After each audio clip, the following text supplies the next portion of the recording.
Master minds commerce చదవాలనుకునే 10th inter విద్యార్థుల తొలి ఎంపిక. అమరావతి ఎయిర్పోర్ట్ ఎక్కడ ఏర్పాటు చేయాలనే అంశం పైన ఒక క్లారిటీ వచ్చేసినట్టేనా? చాలామందికి ఉన్న ఎయిర్పోర్ట్లే సరిగా ఆపరేషన్స్లోకి రావట్లేదు, ఈ ఎయిర్పోర్ట్ ఎందుకు అనేటువంటి ప్రశ్న పదే పదే వస్తుంది. అలానే ఈ వీడియోలు ఇలాంటి వీడియోలు చేసిన ప్రతి సందర్భంలోనూ విమర్శలు కూడా బాగానే వస్తున్నాయి. కానీ జరుగుతున్నటువంటి యాక్టివిటీని యాజ్ ఇట్ ఈస్గా రిపోర్ట్ చేయాలి. అలానే పాసిబిలిటీస్ ప్రాబబిలిటీస్ ఏంటి అనేటువంటి అంశాలపైన ఎలాంటి డిస్కషన్స్ జరుగుతున్నాయో వాటిని మాత్రమే మీకు అందించేటువంటి ప్రయత్నం చేస్తున్నా. అమరావతి ఎయిర్పోర్ట్కు సంబంధించి ఒక అడుగు ముందుకు పడింది.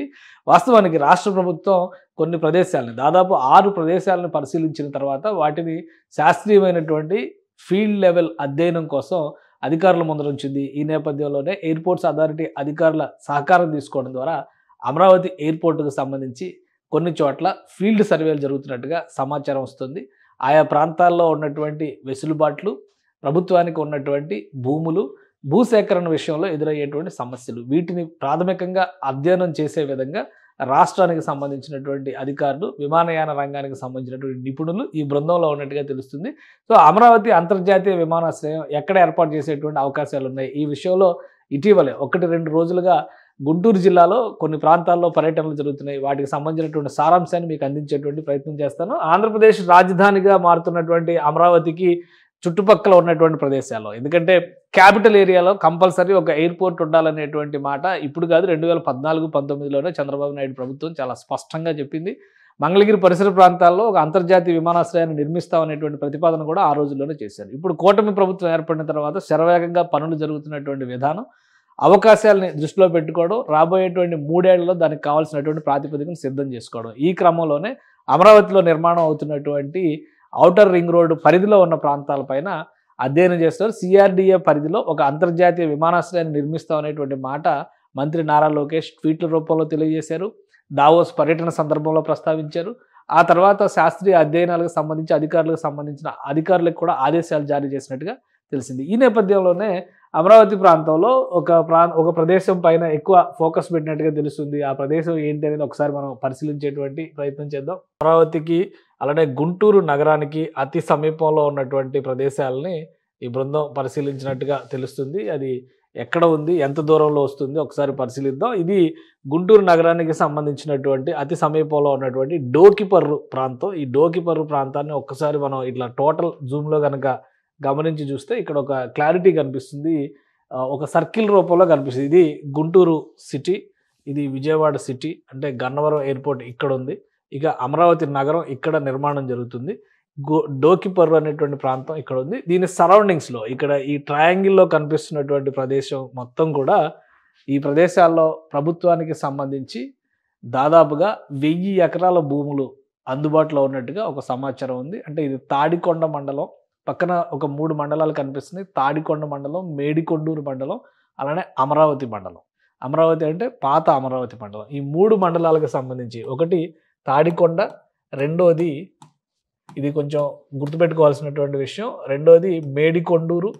ఈ పరిసర ప్రాంతాల్లో ఉన్నటువంటి ప్రదేశాల్లో ప్రభుత్వ భూములపైన అధ్యయనం చేస్తున్నట్టుగా సమాచారం ఉంది. మూడోది అమరావతి మండలం. ఈ 3 మండలాల పరిధిలోకి వస్తున్నటువంటి గ్రామాలు, అక్కడ ప్రభుత్వ పరిధిలో ఉన్నటువంటి భూములు, వీటిపైనే అధికారులు అధ్యయనం చేసినట్టుగా తెలుస్తుంది. అందులో డోకిపర్రు దగ్గర నుంచి పాయింట్ మొదలు పెడితే ఇలా ఈ ట్రయాంగిల్లో చూసినప్పుడు మొత్తం అమరావతికి అత్యంత సమీపంలో, ఇటు అమరావతి నుంచి చూసినప్పుడు మ్యాక్సిమం 15 గంట నుంచి 20 నిమిషాల్లో అమరావతి రీచ్ అయ్యేటువంటి ప్రదేశం. ఇటు గుంటూరు నగరానికి కూడా దాదాపుగా అంతే సమయం కనిపిస్తుంది. ఇక మంగళగిరి, విజయవాడకు కొంచెం ఎక్కువ సమయం కనిపించవచ్చు. కానీ అప్పుడు రాబోయేటువంటి ట్రాన్స్పోర్ట్ సిస్టమ్స్ వీటన్నిటిని దృష్టిలో పెట్టుకొని చూస్తే కనుక అక్కడ కూడా పెద్దగా ఇబ్బందికరమైనటువంటి అంశం కాకపోవచ్చు అనేటువంటి ఆలోచన చేస్తున్నట్టుగా తెలుస్తుంది. మరొకటి ఏంటంటే, ఇక్కడ ఒక 10 లక్షల జనాభా ఉండొచ్చు, ఇక్కడ ఒక 15 లక్షల జనాభా ఉంది. దాదాపుగా కొత్తగా ఏర్పడేటువంటి అమరావతి పరిసర ప్రాంతాల్లో కూడా ఒక 10 లక్షల జనాభా మనం లెక్కేసుకొని చూస్తే కనీసం మినిమం 30 లక్షల జనాభా ఈ రేడియస్లో ఉండేటువంటి అవకాశం ఉంది ఇప్పుడు ప్రజెంట్ సిచ్యుయేషన్లో. రాబోయేటువంటి 5 ఏళ్లలో అమరావతి నిర్మాణం తర్వాత ఈ ప్రాంతంలో పెద్ద ఎత్తున జనాభా పెరిగేటువంటి అవకాశం ఉంటుంది. కనీసం 50-60 లక్షల మంది జనాభా ఇక్కడ ఉండే అవకాశం ఉందని చెప్పని అధికారులే స్వయంగా అంచనా వేస్తున్నారు. అలానే దీంతోపాటు మరొక విషయాన్ని మనం ఒకసారి దీన్ని డీటెయిల్గా చూసే ముందు మరొక విషయాన్ని కూడా గమనించాల్సి ఉంటుంది. జనాభా ప్రాతిపదికన అమరావతి ప్రాంతాన్ని చూసినప్పుడు కొన్ని లెక్కలు అంచనాలు వేస్తున్నారు. ఇది ఒక కంపారిజన్, ఇప్పుడు బయటకు వచ్చినటువంటి ఒక కంపారిజన్. ఈ కంపారిజన్ కూడా మనం చూడాల్సి ఉంటుంది. లండన్ మహానగరం ప్రపంచంలోనే ఒక ప్రఖ్యాతమైనటువంటి నగరం, అందరికీ తెలుసు. అక్కడ దాదాపుగా 90 లక్షల జనాభా, 89 లక్షల జనాభా ఉన్నటువంటి లండన్ నగరంలో 5 ఎయిర్పోర్ట్లు ప్రస్తుతం రన్ అవుతున్నాయి. 5 ఎయిర్పోర్ట్లు అక్కడ అందుబాటులో ఉన్నాయి. రాబోయేటువంటి 5 ఏళ్లలో చుట్టుపక్కల జనాభాని వీటన్నింటిని దృష్టిలో పెట్టుకొని చూస్తే ఇప్పుడు ఉన్నటువంటి ఈక్వేషన్స్లో కూడా దాదాపు 60 లక్షల జనాభా అమరావతి ప్రాంతంలో ఉంటే కేవలం ఒక ఎయిర్పోర్ట్ మాత్రమే, గన్నవరం ఎయిర్పోర్ట్ మాత్రమే అందుబాటులో ఉంది. అంటే ఇది చుట్టుపక్కల ఉన్నటువంటి జనాభాని, ఆ అమరావతి రేడియస్లో ఉన్నటువంటి జనాభాని కనుక పరిగణలోకి తీసుకుని చూస్తే, అందుకనే మరొక ఎయిర్పోర్ట్ అవసరం, ఇక్కడ అత్యవసరం అనేటువంటి అభిప్రాయం కనబడుతుంది. భవిష్యత్ అవసరాలను దృష్టిలో పెట్టుకొని చూసినప్పుడు కూడా ఇక్కడ ఖచ్చితంగా ఎయిర్పోర్ట్స్ రన్ చేయాల్సినటువంటి పరిస్థితి వస్తుందని చెప్పని అంచనా వేస్తున్నారు. ఇప్పుడు లండన్ ముఖ చిత్రాన్ని కనుక మనం ఒకసారి తీసి చూస్తే సెంట్రల్ లండన్కి దాని చుట్టుపక్కల ఉన్నటువంటి ప్రదేశాల్లో ఎట్లాంటి ఇగో ఇక్కడ ఒక ల్యూటన్ ఇదొక ఎయిర్పోర్టు, స్టాన్స్టెడ్ ఇదొక ఎయిర్పోర్టు, అలానే సిటీ ఎయిర్పోర్ట్ మరొక వైపు ఉంది. ఇటువైపు చూస్తే గాట్విక్ మరొక ఎయిర్పోర్టు, హెయిత్రూ ఎయిర్పోర్ట్ చాలా ఫేమస్. ఇది అంతా కూడా సెంట్రల్ లండన్కి రీచ్ అవడానికి ఉన్నటువంటి మొత్తం 1, 2, 3, 4, 5 ఎయిర్పోర్ట్లు ఒక లండన్ మహానగరానికి మాత్రమే సేవలు అందిస్తున్నటువంటి పరిస్థితి. చాలా రద్దీగా ఉండేటువంటి ఎయిర్పోర్ట్గా లండన్ ఎయిర్పోర్ట్కి ప్రత్యేకమైనటువంటి గుర్తింపు ఉంది. అంటే లండన్తో మనం ఎందుకు పోల్చుకుంటున్నాం అంటే అంతర్జాతీయ నగరాలకు సంబంధించినటువంటి నమూనాలను పరిశీలించి అంతర్జాతీయ నగరాలను నిర్మించాలనేటువంటి ఆలోచన చేసినప్పుడు ఖచ్చితంగా అలాంటి నగరాలతోనే పోల్చుకోవాల్సినటువంటి అవసరం ఉంటుంది. కాబట్టి మంగళగిరి ఎయిర్పోర్ట్కి సంబంధించి ఈ ప్రదేశాన్ని ఒక్కసారి మనం జూమ్ చేసి చూద్దాం. ఇందాకే మనం అనుకున్నాం ఏ మండలాలు వస్తున్నాయి అనేటువంటిది. ఒక్కసారి ఈ ప్రదేశాన్ని ఒక్కసారి జూమ్ చేసి చూస్తే కనుక ఇక్కడ 3-4 మండలాల పేర్లు కనిపిస్తున్నాయి. మేడికొండూరు పరిధి, అలానే ఇక్కడ ఇదంతా కూడా పేరేచర్ల ఇటువైపు అంతా, ఇటు వస్తే కనుక ఇది తాడికొండ పరిధి, ఇటువైపు వస్తే అమరావతి పరిధి వస్తుంది, ఇటు పెదకూరపాడు మండలం వస్తుంది. సో ఇక్కడ గుడిపూడి, సత్తెనపల్లి ఇవన్నీ కూడా మండలాల వారీగా చూస్తే, కానీ ఈ సెంట్రల్ లొకేషన్లో ఉన్నటువంటి ల్యాండ్ అవైలబిలిటీ ప్రధానంగా తాడికొండకు సంబంధించినటువంటి భూములు 1000 ఎకరాల భూములు ఈ పరిధిలోనే ఉన్నాయి, ప్రభుత్వ భూములు ఉన్నాయి. ఈ 1000 ఎకరాల భూములు ఉండడము, ఈ పరిసర ప్రాంతాల్లో ల్యాండ్ కాస్ట్ కూడా కంపారిటివ్లీ మిగతా ప్రాంతాలతో పోల్చి చూసినప్పుడు తక్కువగా ఉండడము. కనెక్టివిటీ విషయంలో చూస్తే ఇక్కడ NH నేషనల్ హైవే కనెక్టివిటీ కూడా ఇటువైపు నేషనల్ హైవే 16 కనెక్టివిటీ ఇటువైపు వస్తుంది. అలానే కొత్తగా డెవలప్ చేస్తున్నటువంటి అమరావతిలోకి కనెక్టివిటీ డెవలప్ చేస్తున్నటువంటి హైవే ఇది కూడా ఇటువైపు వస్తుంది. ఈ హైవేల పరంగా చూసినా కానీ కనెక్టివిటీలో ఎలాంటి ఇబ్బందులు ఉండవు. కాబట్టి ఈ ప్రదేశం అనుకూలమైనది అన్నట్టుగా కొంత ప్రాథమికంగా సమాచారం వస్తుంది. అలానే అధికారులు కూడా దీనిపైన ప్రత్యేకమైనటువంటి దృష్టి పెట్టబోతున్నారు. అన్నిటికీ మించి ఈ ప్రాంతంలో ఎయిర్పోర్ట్ ఏర్పాటు చేయాలంటే కనీసం 3000 నుంచి 5000 ఎకరాల భూములు కావాలనేటువంటి అంచనాని రాష్ట్ర ప్రభుత్వం వేస్తుంది. 3000 నుంచి 5000 ఎకరాలు అంటే ఈ ప్రాంతంలోనే 10,000 ఎకరాలు, 1000 ఎకరాల వరకు ప్రభుత్వ భూములే ఉన్నాయి. కాబట్టి 1000 ఎకరం భూములు ఉన్న నేపథ్యంలో ఇబ్బందులు ఏవి ఉండవు.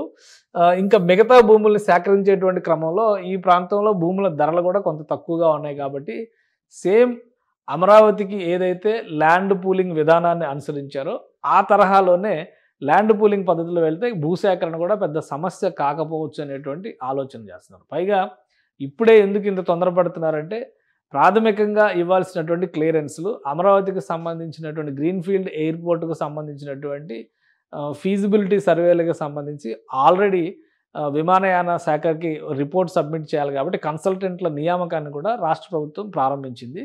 అక్కడ విమానయాన శాఖ, పౌర విమానయాన శాఖ దీనికి సంబంధించినటువంటి క్లియరెన్స్ ఇవ్వడానికి కూడా దాదాపుగా 6 నెలల నుంచి సంవత్సర కాలం సమయం పడుతుంది.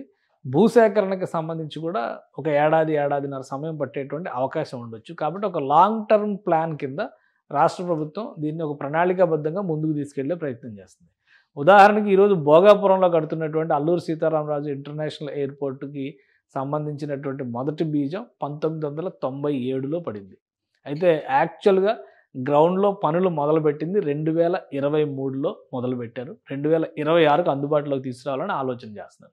సో ఇంత సుదీర్ఘమైనటువంటి సమయం అమరావతి ఎయిర్పోర్ట్కి పట్టేటువంటి అవకాశాలు లేవు. కాకపోతే అక్కడ ఉన్నటువంటి భూములు అందుబాటులో ఉన్నటువంటి పరిస్థితి, అమరావతి నిర్మాణం 2-3 ఏళ్లలో జరిగేటువంటి ప్రక్రియలో భాగంగానే ఈ ప్రొసీజర్స్ అన్నీ కంప్లీట్ చేసుకుంటే రాబోయే రోజుల్లో వీలైనంత వేగంగా, శరవేగంగా ఎయిర్పోర్ట్ నిర్మాణం చేయడానికి అవకాశం ఉంటుందని రాష్ట్ర ప్రభుత్వం భావిస్తుంది. అందులో భాగంగానే ఈ అధ్యయనాలు చేస్తున్నట్టుగా తెలుస్తుంది. ఈ అధ్యయనాలతో తో పాటు రాబోయేటువంటి రోజుల్లో అమరావతి ప్రాంతంలో మరింత జనసమ్మర్దం రాకపోకలు పెద్ద ఎత్తున జరుగుతాయి కాబట్టి ఇది పాత అమరావతి నగరం, ఇప్పుడు కొత్తగా డెవలప్ అవుతున్నటువంటి అమరావతి నగరం. ఈ పరిధిని దృష్టిలో పెట్టుకుని పొన్నెకల్లు దగ్గర నుంచి రావెల దగ్గర నుంచి ఈ సర్కిల్ మొత్తాన్ని కూడా రాష్ట్ర ప్రభుత్వం ప్రత్యేకంగా ఎయిర్పోర్టుకి సంబంధించినటువంటి ఫోకస్లోనే పెట్టినట్టుగా తెలుస్తుంది. ఇది గుంటూరు నగరానికి ఇటు ఆనుకుని ఉంటుంది, ఇటు అమరావతి నగరానికి ఆనుకుని ఉంటుంది, ఇటు వెళ్లేందుకు విజయవాడకి రాకపోకలకి అవకాశం ఉంది. కాబట్టి ఇదే అత్యంత అనువైనటువంటి ప్రదేశం అని చెప్పని భావిస్తున్నట్టుగా తెలుస్తుంది. ప్రాథమిక అధ్యయనాలు అయిన తర్వాత దీనిపైన ఫీజిబిలిటీ స్టడీస్ కూడా జరుగుతాయి. ప్రత్యామ్నాయంగా చెప్పినటువంటి 4-5 ప్రదేశాల విషయంలో కూడా ప్రభుత్వం ఒక క్లారిటీకి వచ్చింది. గన్నవరం ఎయిర్పోర్ట్కి దూరంగా ఉండడంతో పాటు గుంటూరు జిల్లా పరిధిలో కృష్ణానదికి ఆవల కంటే కృష్ణానదికి ఈవల ఈ ఎయిర్పోర్ట్ని డెవలప్ చేయడం వల్ల ఎక్కువ ప్రయోజనాలు ఉంటాయనేటువంటి అభిప్రాయాన్ని ఇప్పటికే ప్రభుత్వంలోని కొందరు పెద్దలు వ్యక్తపరిచినటువంటి నేపథ్యంలోనే క్షేత్రస్థాయిలో కావాల్సినటువంటి అధ్యయనాలని రాష్ట్ర ప్రభుత్వం ప్రారంభించింది. సుమన్ టీవీలో మీ పర్సనల్ అండ్ బిజినెస్ ప్రమోషన్స్ కోసం కింది నెంబర్కి కాంటాక్ట్ చేయండి.